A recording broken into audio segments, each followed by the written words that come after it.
Hey everyone, back with another video. This time I'm in Istanbul in Turkey, and I thought I'd talk about a couple years ago I was in Turkmenistan, so it's had a wild time there, and yeah, I hope you enjoyed this week's video.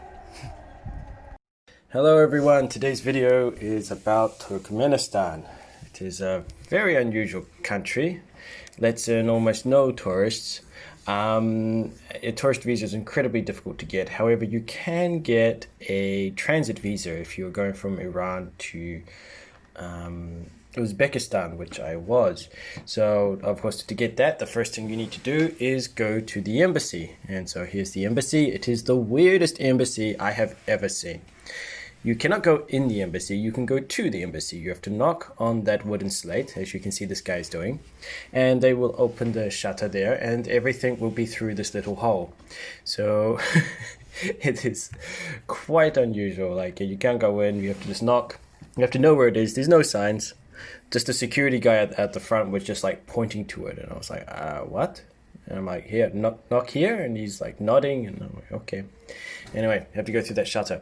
So you have to apply, but you have to apply in writing, literally in writing. You have to, so they give you, like, for example, this. It's a sample letter, and it must be handwritten, and it must be in this format. You must give your name, the date where you're doing it, when you want to go in, the dates, the purpose of everything, signing it, and blah, blah, blah. And so that's my one. So, like, to the visa section, Turkmenistan embassy, blah, Tehran, object to transit visa application, applicant names, it's myself, and when I want to go. So this is very strict, and it must be handwritten. It's so strange. Anyway, it was the funnest embassy. Now, one problem with Turkmenistan is that it is such a freaking interesting place. The police, the border crossings, I could talk at length on crossing the border into this country. But taking videos and taking pictures of these places is kind of out of the question. But crossing the border, needless to say, was quite an adventure. I can answer any questions in the comments, but I will skip that. But there are some borders I've crossed have been very interesting, and Turkmenistan is definitely up there. Right, so this is Ashgabat, the capital. President Bagandali Berdimuhamedov is quite a neat freak. I'm sure he has OCD, and so everything has to be exactly very clean. All the cars must be white. If you have a car that is not white, you cannot drive it in the capital. Also, you cannot have a beard, otherwise you will be told to shave it. And this place is very unusual. So it's also very difficult to take photos here because it is a police state. There are police watching you everywhere. You must be very careful. So anyway, here's some more pictures I've just been sneaking on my phone. Also, exchanging money, the official rate is that one of their currency is called manat, so 3.5 manat is equal to $1. But on the black market, it's more like 18. So you need to do it on the black market, and that's another whole thing. Exchanging at the hotel, you're like, do you exchange money? It's like, well, exchange money is illegal. How much do you have? And then they ask you, what rate do you want? If you don't know the rate, they're going to rip you off. The unofficial rate. And then we wanted to exchange some euros, and they only wanted dollars at the hotel, so they said, go to the bazaar. So anyway, we went to the bazaar, and we asked, where can we exchange money? And they're like, exchanging money is illegal. Go buy some bread. So we go to the guy selling bread. We want to exchange money. Exchanging money is illegal. How much do you have? No, don't show it to the camera. Now buy some bread, right? What rate? It's like this. It's so interesting. Anyway, I had one excursion out to these thermal poles, these sulfur poles, in this cave. It was really cool. So I got a guy to drive me out here. I hiked down, and here's down in the cave.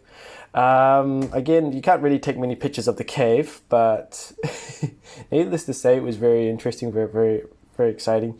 I love the translation, the English translation. So, English, at visiting underground lake Kov Ata, forbidden to appear not in a sober kind, to persons with cardiovascular diseases, to persons with astable arterial pressure, to bring with itself foodstuff, to bring with itself explosive and easily combustible substances, to rustle and loudly to talk, to be emptied and litter, to smoke and make fire, to jump in water from height. I love the translation. It's gold. And when I was there, it was spring, so it's steppes. So there's very few trees, but the flowers were in bloom. All the poppies. It was so beautiful, seeing all the poppies everywhere. Again, taking pictures. It didn't really come through too much on my camera because I'm just using an iPhone 6s. But yeah, it was really something else. The landscapes were really beautiful in this time of year. Then so I actually hired a taxi to take me out here, and then to get back, I mixed hitchhiking and getting a taxi, which again is a whole nother adventure in itself because unofficial taxis are illegal, but they will pick foreigners up or ethnic Russians up because if you're a foreigner or if you're an ethnic Russian, then there's no way you can be working for the secret police, who can only be ethnic Turkmen. So you can't. So it's actually easier to get away with certain things if you're a foreigner because you can't be secret police because secret police are everywhere. And I've seen people around the world where it's developing, they don't have much money, so they use scythes to cut the grass. But here I saw people using their bare hands. It's crazy. So this car, I think it's decorated like this because there's a wedding. And here's some more pictures of Ashgabat.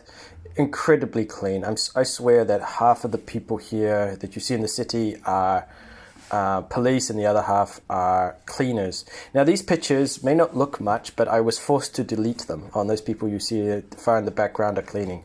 The police saw me take these photos and I was forced to delete them, so I duly deleted them all. And of course I just restored them later on my phone. But yeah, so I didn't...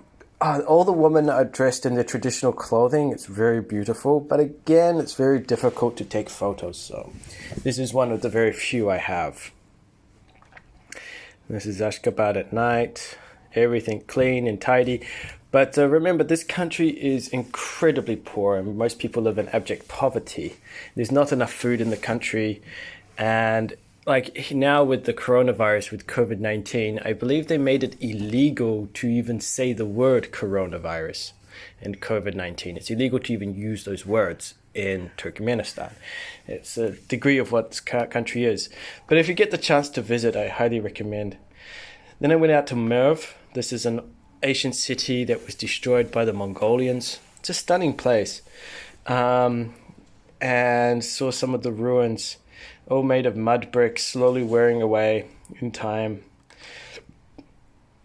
And then there are other structures that they've made to commemorate those who've died, or as mausoleums, or I forget exactly. This is the old city of Merv. This is not a crater. This is the old city walls. And the city was destroyed, and I think this is considered one of the worst sieges in history, with the most number of people being killed. If you care to look up the history, it was one of the bloodiest in history. But today it's really airy. It's just mud brick. It looked like it was all made of mud bricks, so slowly eroding. And to think that this was once one of the biggest, most thriving cities in the region, and one of the centers of learning, but now completely destroyed. Some more structures have been built, and finally we have some soup, which is looks like lagman traditional food of Turkmenistan. So unfortunately, I didn't take any videos while I was there, and many of my other photos I'm not showing because it shows the people I was hanging out with, and I don't want to cause them any problems because, as I said, this is a police state, and you have to very much be on your best behavior. Basically, there almost is no internet. When you do find it, it's heavily filtered, and none of my VPNs worked in Turkmenistan, and they all worked in Iran. But if you go there, you may be followed by the police, and you don't know who is police, and everyone's a little bit worried about this, of course. But it is certainly an adventure. I cannot do it justice with these photos because many of my best experiences have not been recorded, have not been filmed because you can't. Anyway, look forward to seeing you in my next one. Bye.